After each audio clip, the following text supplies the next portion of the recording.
They tell you to win. They tell you to fight, to climb the ladder, to crush the competition, to be number one. They point to the world, and they call it a battlefield. They show you your rivals, and they call them your enemy. They hand you a sword, and they tell you to conquer. So you do. You fight. You bleed. You strive. You chase the promotion. You chase the trophy. You chase the applause. You work longer hours than them. You run faster miles than them. You push harder, smarter, better. You imagine yourself on a throne, built from the victories against 1,000 men, 1,000 rivals, 1,000 obstacles. You conquer their market share. You conquer their arguments. You conquer their records. 1,000 battles fought, 1,000 battles won. And then what? What happens when the applause fades? What happens when the trophy collects dust? What happens when a new challenger appears? The war is never over. The battlefield just changes its name. The enemy just wears a different face. You have been fighting a lie. You have been conquering shadows. You have been winning a war on a battlefield of ghosts. Because the old masters knew a truth you have forgotten. A truth whispered in ancient temples and forged in the crucible of absolute silence. Though one may conquer 1,000 times, 1,000 men in battle, yet he who conquers himself is the greatest of conquerors. So listen to me now. Forget the world outside. Forget the noise, forget the rivals, forget the crowd. The real war is not out there. The real war is in here. The true enemy does not have a name you can curse. He does not have a face you can punch. He lives inside you. He is a shapeshifter, a phantom. He wears your face. He uses your voice. He knows all your secrets. Let's name his generals. Let's unmask the traitors within. These are your true enemies. Procrastination, excuses, fear. They are the commanders of an army of weaknesses, an army camped within the walls of your own mind. You want to conquer 1,000 men? Futile. First, you must conquer the 3 that hold you hostage. Today, you declare war, a civil war, not on the world, but on your own inner traitors. This is the true battlefield. Your mind is not a sanctuary, it is a war zone. Every thought is a soldier. Every emotion is a campaign. You are not the victim of your thoughts. You are the general. You are the watcher on the walls. So take command when the thought of doubt arises. A scout from the army of fear, you do not entertain it. You seize it. You interrogate it.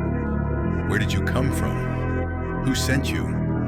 You strip it of its power by observing it without judgment. You see it for what it is, just a thought, a cloud passing in the sky.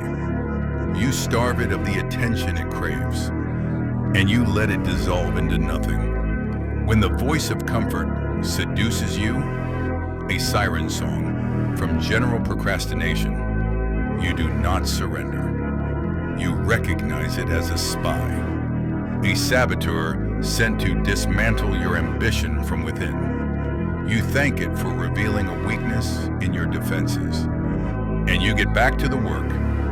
You do another rep. You write another line. You make the call.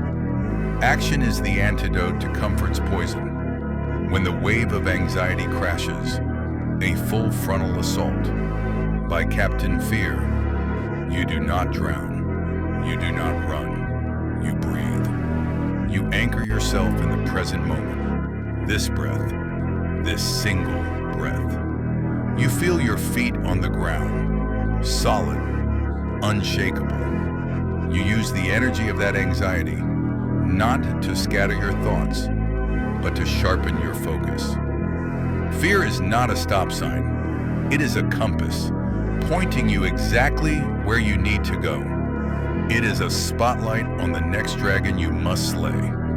This is the war of the mind, fought every second of every minute of every day. Then comes the next battlefield, the body, the physical realm where the war of the will is made manifest. Your body will cry, it will scream, it will beg you to stop. The pain in your muscles, the fire in your lungs, the exhaustion in your bones, that is not your enemy.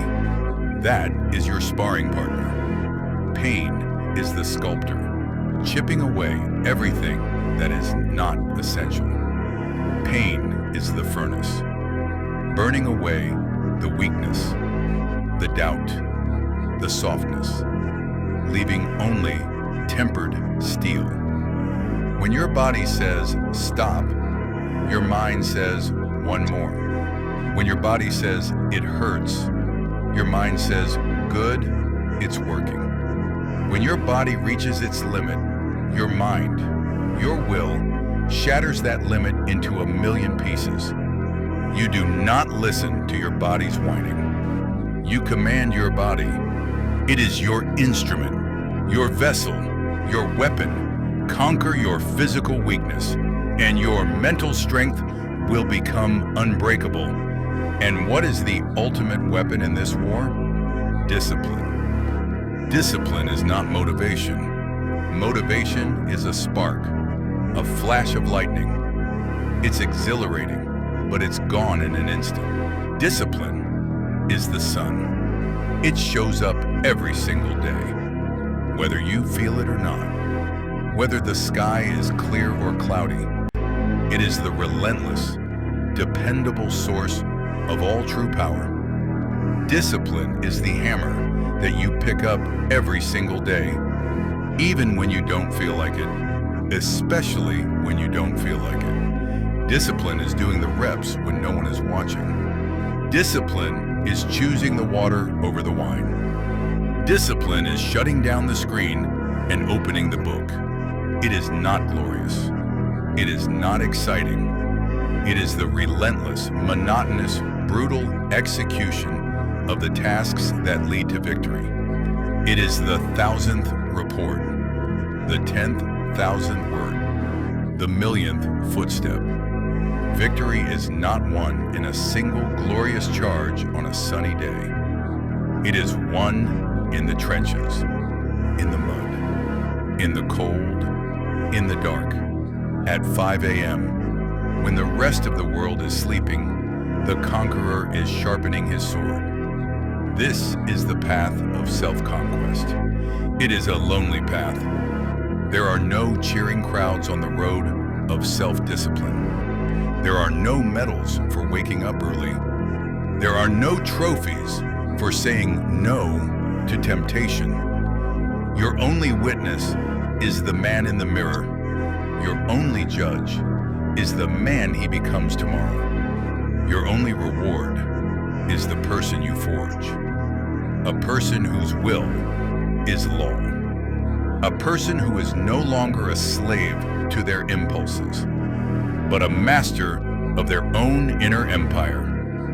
Think of the energy you waste, fighting others, blaming others, seeking validation from others, worrying about what others think.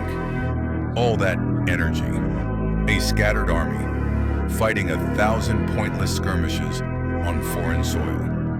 Now, imagine a retreat, a strategic recall, bringing all that energy home, recalling every soldier, focusing all that power, all that light, all that fire on one single target. Yourself. The power would be immense. The transformation would be absolute. You would stop seeing obstacles. You would only see curriculum, opportunities to test your will, to strengthen your resolve. You would stop feeling envy.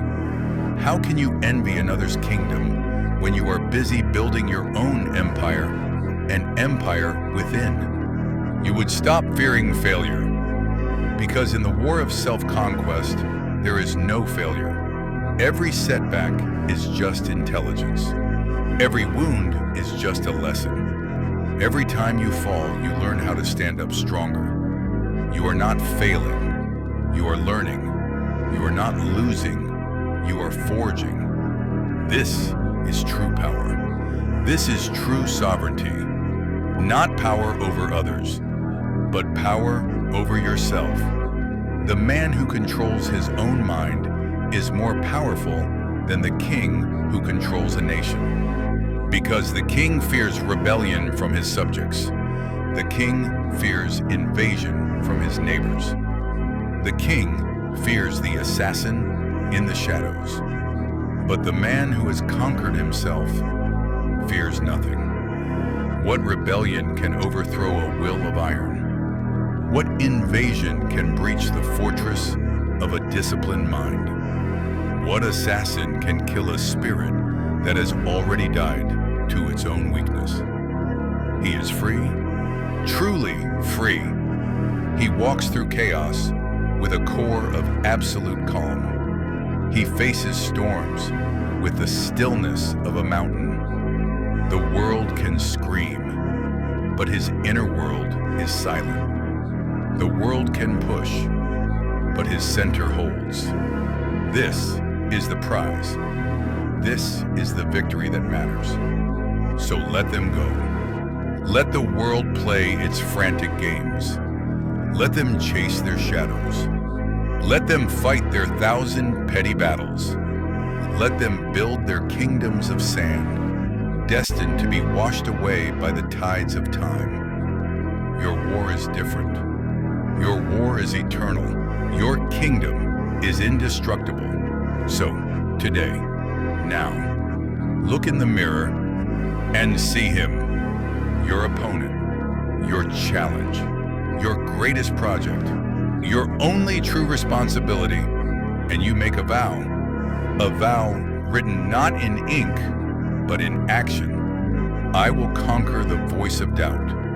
I will starve the beast of procrastination. I will break the chains of my bad habits. I will silence the siren call of comfort. I will feel the pain, and I will lean into it, for it is my teacher. I will feel the fear, and I will walk through it, for it is my compass. I will feel the temptation, and I will turn away from it, for my freedom is more valuable. I will be the master of my thoughts. I will be the commander of my emotions. I will be the architect of my soul. I am not fighting 1,000 men. I am fighting one, and I will win every single day. This is the path, the only path that leads to true freedom, the only victory that lasts forever, the only war worth winning, the greatest of all conquests.